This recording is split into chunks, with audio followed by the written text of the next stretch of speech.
Hey, what's up guys? Joker here. Hope you're all doing well. Today, as always, we've got a few news stories in the world of tech and PC gaming. First up, we're going to be talking about the leaked specs from famed leaker Kopite 7 for the RTX 4070 Ti, the full-fat AD104 GPU that might put it on par with RTX 3090 level graphics cards. Also, a Diablo Immortal player has reportedly spent over $100,000 on his character, and now is such a high level because of that he can't play with people.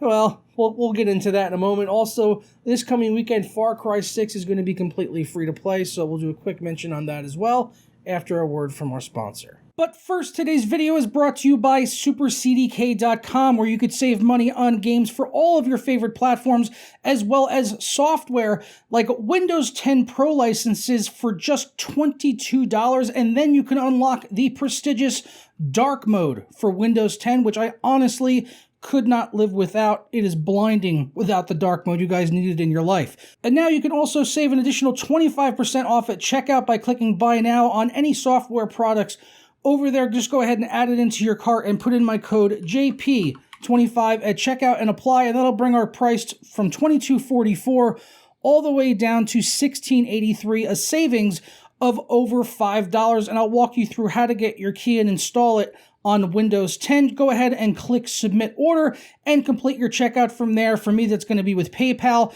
and then click on Pay Now.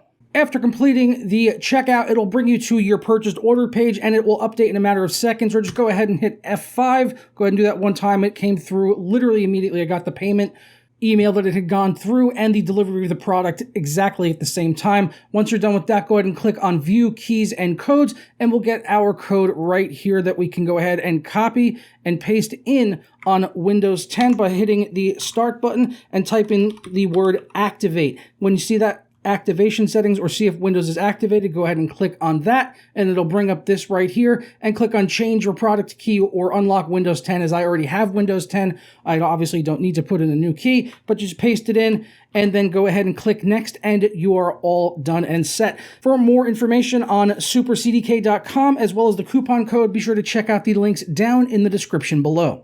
First up, though, let's start off with the 4070 Ti. Usually all these leaks, we're always seeing the top-end cards, the 80, the 90 cards, the cards that are pretty much out of the reach for most people. And even with these past couple generations, the 70 series have been quite dear and quite expensive and hard to get your hands on. But still, with everything starting to normalize in the GPU market, it's nice to think that we might actually have a mid-range GPU coming out that people can purchase, and it will be extremely powerful if these leaks from Kopite 7 come to be true, putting it on par with the likes of the RTX 3090 Ti, which was a $2,000 graphics card when it launched, although you can find them for under $1,500 now, or even closer to $1,000 in some cases. So shooting over to Guru 3D, as I said, the source of the leak is Kopite 7 on Twitter, who we've talked about a million times before. If you ever follow my channel, you hear about GPU rumors and leaks.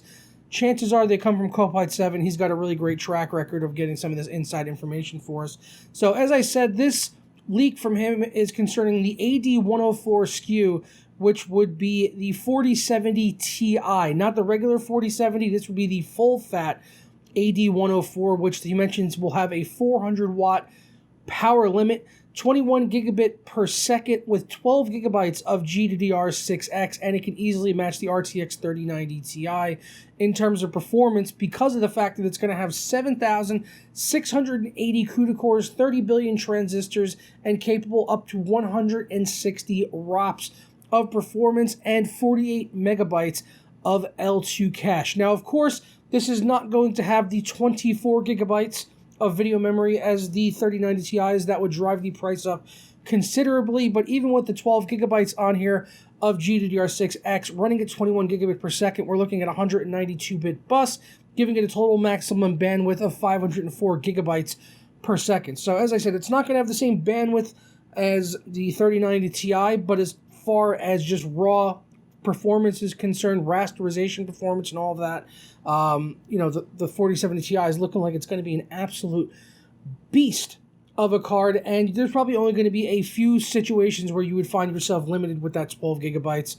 4K gaming obviously comes to mind, but as someone that games on a 3080 Ti, I really don't have any huge issues gaming with this card at 4K, as there are some more demanding titles out there VRAM-wise, which I just honestly don't play, like Microsoft Flight Simulator does come to mind, as that game will absolutely chew through your VRAM. So there's a few use cases where 12 gigabytes could limit you, but as of right now, they're honestly few and far between. So I still feel like this would be a great card. And if you're shopping in that mid-range anyway, I would think you should probably still be playing at 1440p anyway, and not a 4K monitor, as games are going to get more and more taxing as we move on. And with new titles coming out with more and more ray tracing effects, you're going to want to still be on those like 4080, 4090 level series cards for 4K gaming, in my personal opinion, because you're going to want all the nice stuff turned up for 4K. But if you're in that mid-range, this sounds like it's going to be a hell of a card for 1440p and even for 1440p ultra-wide, especially if you're not going to really worry about ray tracing or anything. Should be an absolute monster. So I'm excited to see the mid-range here on the 40 series from NVIDIA when those come out, and not just the top-end cards. This is pretty exciting to hear about. Up next, I wanted to talk about this story concerning Diablo Immortal and one of its whale players who spent over $100,000 leveling up their character from very early on when this game released. He's actually a YouTuber by the name of JT It's All Business, and he is the head of a very large clan of about 30 to 40 members, which he estimates spent over $1,000 each on the game, and himself having spent over $100,000, to the point where now he actually can't get into matches. And Blizzard has responded, and they are looking into this. They said that we've heard feedback that some Diablo Immortal players are unable to find matches in Battleground PvP, or it might take a long time. We're looking into these reports and expect to roll out changes to the matchmaking system this week. The YouTuber says that he has spent between 48 and 72 hours in total waiting to be put into a queue for a Battlegrounds game, with each attempt ending without them finding a match. And the real reason for this is because of how the matchmaking works for this game. So JT It's All Business says that he spent a ton of money right at the start when the game released, which meant that they played 100 Battlegrounds matches without losing, as they had very high-level gear for fairly low-level parts of the game, and these huge runs of victories possibly increased his matchmaking rating or his MMR, and Blizzard has said that this is an MMR issue. So because this guy went in day one, dropped 100 grand, max rank, breezed through all the different levels that he had to get through to get to this final stage endgame type of content without ever really taking any major losses, the game is seeing him as a highly skilled player, and therefore other players cannot be matched up against him. So his clan, which he's in charge of, and they actually have to defend their claim or their stake or whatever as this right of exile matches that you can get into with other players in PvP. You basically have to defend your title like a reigning champion. But the problem is they're such high level that the other teams can't matchmake with them, because when they go to register for these battles, they just end up sitting in a queue forever. And what could eventually happen is these other players that are meant to challenge them for their title could actually end up going against NPCs, which will obviously make the battle for them incredibly easier, and probably have even spent way less money on Diablo Immortal, the shit show, than these guys have, and take their title like by pretty much just walking in and taking it against a bunch of NPCs. So this kind of has me laughing inside a little bit, because Diablo Immortal, scummy business practices, scummy Blizzard. This is why they made this game, so that they can get money out of whales like JT It's All Business. But I'm also of the mindset if that you are that fucking stupid to spend $100,000 on a video game character, you got it coming to you. You have got it coming to you, folks. Okay? If you are that dumb, you don't deserve to have your money, okay? Fools part with their money in foolish ways. That is what they always say, and that is true right here. And JT It's All Business has even gone as far as to say that he wants a refund, because if he spent $100,000 building up a character that he can't play with, then he no longer wants the character. Well, guess what? I'd like to see you get that refund from Activision Blizzard, because guess what? It ain't gonna happen, buddy. They might give you like a special skin and a slap on the back and say, hey, we fixed it now, a week or two later. But yeah, you ain't getting that money back, son. That money long gone. That money long gone. down in Bobby Kodak's pockets, and he's thinking about his next sexual assault allegation, okay? That's where that money is gone, and you're never getting it back. It's in Diablo Immortal forever, this complete pile of shit, and I don't feel bad for you. How could anyone feel bad for you? Like, sorry, not sorry. Let me know down in the comments below what you guys think about this one.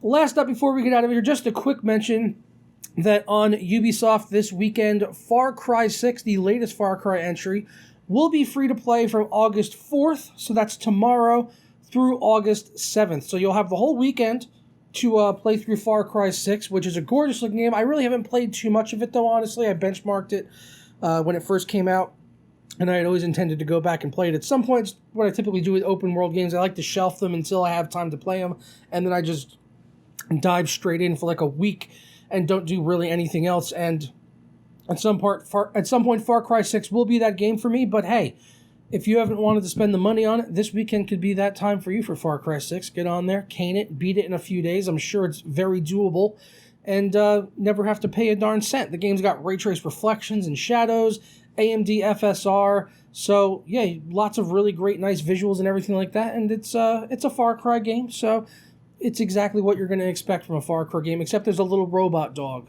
and he's kind of cute. And you can have a crocodile as a friend as well, which is kind of nice.